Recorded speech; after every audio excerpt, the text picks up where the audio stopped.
నీ కొడుకు పేరేమో లోకేష్ బాబు, నీ పేరేమో చంద్రబాబు, నీ తండ్రి పేరేమో ఖర్జూర బాబు. వాళ్ళ తండ్రి గారి పేరు నిమ్మకాయ బాబు, జాంకాయ బాబు నాకు తెలియదు గానీ వైఎస్ కుటుంబాన్ని విషయానికి వస్తే వైఎస్ జగన్మోహన్ రెడ్డి గారు, వాళ్ళ తండ్రి గారి పేరు వైఎస్ రాజశేఖర రెడ్డి గారు, వాళ్ళ తండ్రి పేరు వైఎస్ రాజారెడ్డి గారు, వాళ్ళ తండ్రి గారి పేరు వెంకటరెడ్డి గారు. కులదైవం అయితే ఇంతవరకు ఇంట్లో 7 కొండలనే పేరు పెట్టారు, తిరుపతి అయ్యారు పేరు, వెంకటేశ్వర్లనే పేరు ఎవరికి లేదు. ఇది ప్రజలు మీరు గమనించాలి. మా జగన్ గుంటూరు వచ్చినట్టు 100 మంది కావాలి అన్నా. వీడి పేరు ఋషి అంటనా. అయితే ఏం చేయాలి? ఆ ఋషికొండ మొత్తం వీడిదే అంట. ఏం మాట్లాడుతున్నావురా? నరాలు కట్ అయిపోయింది. నీ పేరు రిషా? అవునండి. రుషికొండ ప్యాలెస్ నీదా? అవునండి. ఎలా? అంతే కదా, వెంకటేశ్వర స్వామి పేరు పెట్టుకుంటేనే వెంకటేశ్వర స్వామి భక్తుడు అంటున్నారు మీరు. నా పేరు ఋషి, ఋషికొండ అంతే నాదే. పేరు పెట్టుకుంటే నీదేలా అవుతురా? అవన్నీ నాకు తెలియదండి.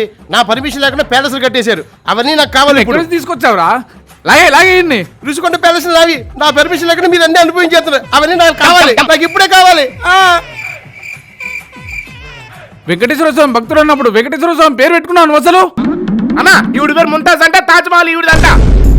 ఎస్, నా పేరు ముంతాజ్. నా ప్రియుడు నా కోసం తాజ్ మహల్ కట్టించాడు. ఉబ్బిపోయిన మట్టి ముంతలా ఉన్నావు నువ్వు. ముంతాజా ఏంటి ముంతా అంటున్నావా? ఇంత అందమైన అమ్మని పట్టుకొని ముంతా అంటున్నావా?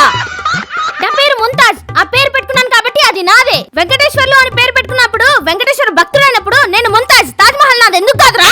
నువ్వు చెప్పిన లాజికే కదరా వీడియో కాల్ చేసుకునేటోడ. నేను ముంతాజ్ రా. నా లవర్ కట్టించినప్పుడు తాజ్ మహల్ నాదైనప్పుడు నీకేమైతుందిరా? అయినా వెంకటేశ్వర పేరు పెట్టుకున్నప్పుడు వెంకటేశ్వర భక్తుడైనప్పుడు తాజ్ మహల్ నాది ఎందుకు కాదురా? అన్నా నా పేరు జగన్. అయితే వైసీపీ పార్టీ నాదవుద్దా? సీఎం క్యాండిడేట్ గా అవకాశం ఉంటుందా? ఏం మాట్లాడుతున్నావురా? జగన్ పేరు పెట్టుకుంటే పార్టీ నీదవుద్దా? వెంకటేశ్వర పేరు పెట్టుకుంటే నేను వెంకటేశ్వర భక్తుడైనప్పుడు జగన్ పేరు పెట్టుకుంటే నేను సీఎం అవలేనా? ఏంటి జగన్ వెంకటేశ్వర భక్తుడా? ఒక్కసారైనా డిక్లరేషన్ ఫామ్ మీద సంతకం పెట్టాడా? ఒక్కసారైనా సతీ సమేతంగా వెంకటేశ్వర దగ్గరికి వచ్చాడా? ప్రశాంతంగా వీడియో కాల్ చేసుకోక నాకు ఎందుకు వచ్చిన ప్రెస్ మీట్లు?